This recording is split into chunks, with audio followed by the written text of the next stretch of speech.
Recently, I've seen a lot of portrait photographers debating on Reddit and in Facebook groups as to which prime lens is the best for capturing portraits, and the vast majority of the time, the conversation just gets locked in a stalemate between these three Sigma lenses. The Sigma 85mm f1.4 DG-DN, the Sigma 105mm f1.4 DG HSM, and of course the Sigma 135mm f1.8 DG HSM. So today I want to find out once and for all which of these lenses is the best in terms of build quality, image quality, and just general performance to hopefully give us an answer to that question.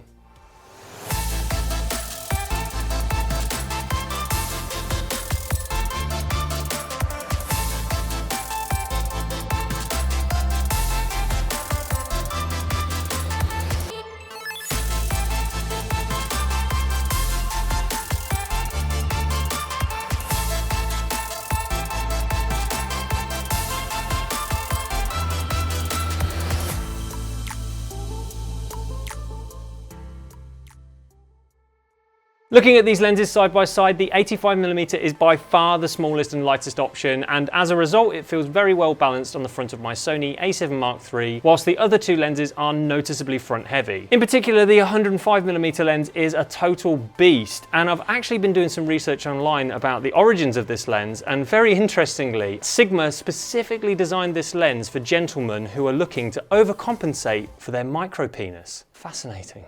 All three lenses are built from a mixture of metal and hard plastics and have a dust and splash proof structure, including a rubber O-ring around the metal lens mount for further protection from the elements. In terms of features, the 105 and the 135 are the most alike, and they both include a manual MF to AF switch as well as a focus indicator window. The 135mm also has an additional switch for limiting the focus range. The 85mm is the only DG-DN lens in this group, meaning that it has a refreshed design and has been specifically made for mirrorless cameras, and as a result this 85mm packs in some more modernised features, including an MF to AF switch, a customisable AF lock button, and also a declickable and lockable manual aperture ring. All three lenses feature a nicely rubberized focus ring which all rotate with a silky smooth action and are super responsive for making focus pulls or fine adjustments to critical focus. When it comes to price, the Sigma 85mm is the cheapest option, priced at £950 or $1,100. The 135mm is a little bit more expensive, priced at £1,099 or $1,259. And finally, the 105mm will set you back £1,199 or $1,599, making it the most expensive option, but not by a massive amount. Either way, the 85mm being the most cost-effective option gains an early point.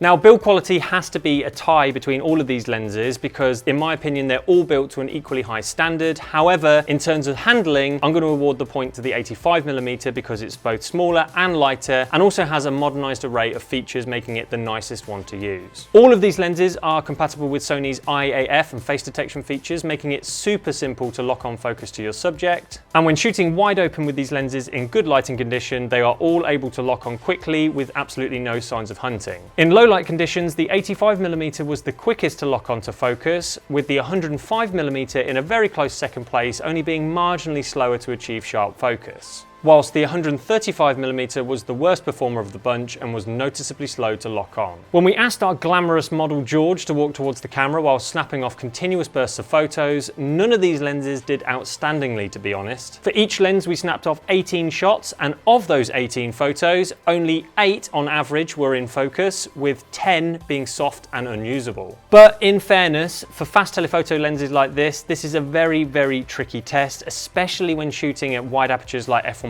or f1.8, so I'm not going to judge them too harshly in this round. So with that in mind, I'm going to award the point in this round to the 85mm because although it ties with the other lenses in most of the other tests, it did provide the fastest AF performance in low light, which does give it the slight advantage. In video mode, there was some troubles with the longer lenses as they struggled to keep up with our vibrant and absolutely stunning model George as he minced powerfully towards the camera. I mean, just look at him. What a stallion!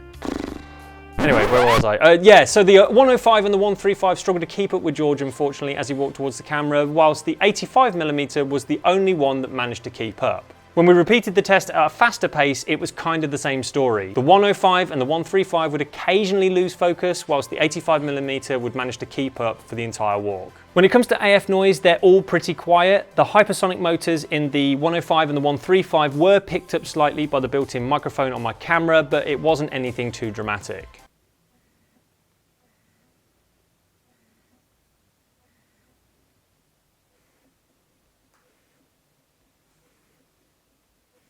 The 85mm was also very quiet, albeit for a slight clicking noise towards the end of each focus.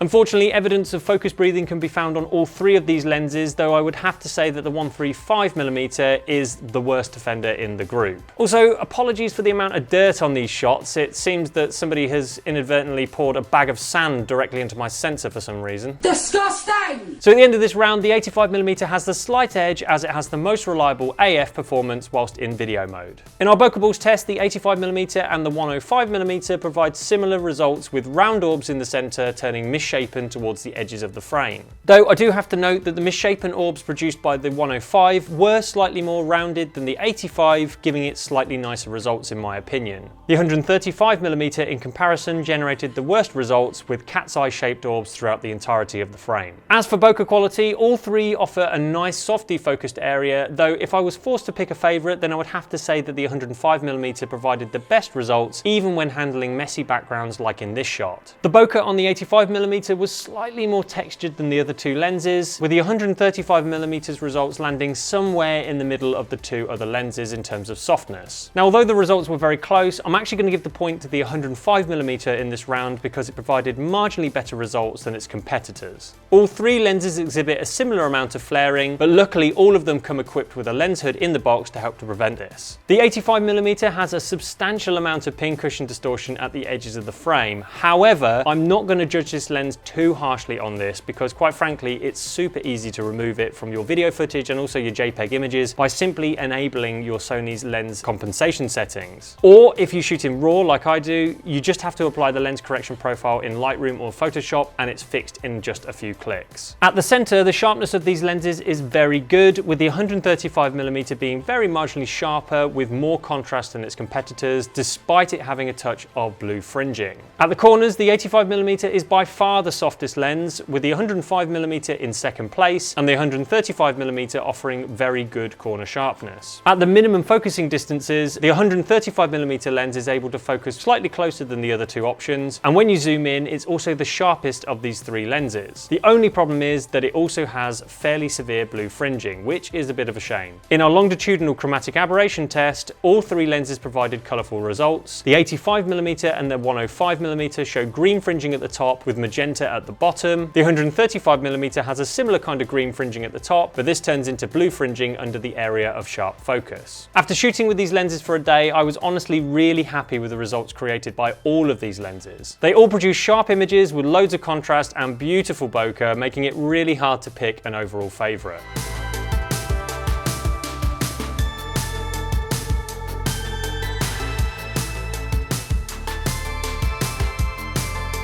None of the lenses had any obvious signs of colour cast, meaning that the colours in your images appear nice and natural straight out of the camera.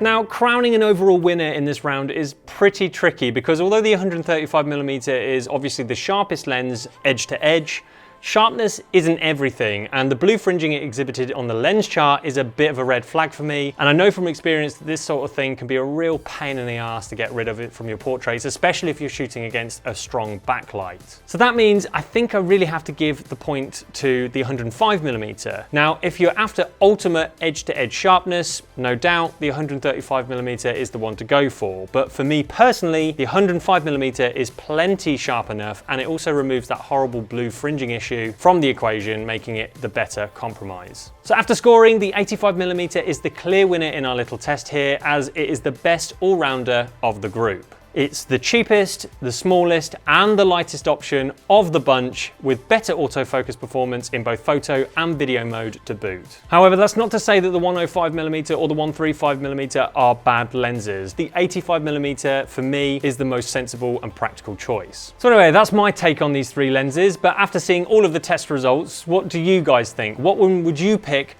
out of this bunch? Be sure to let me know in the comment section below. And whilst you're down there, why not give this video a thumbs up? And also subscribe to the channel for more videos just like this, released every single Friday, crammed packed, full of dick jokes. Penis.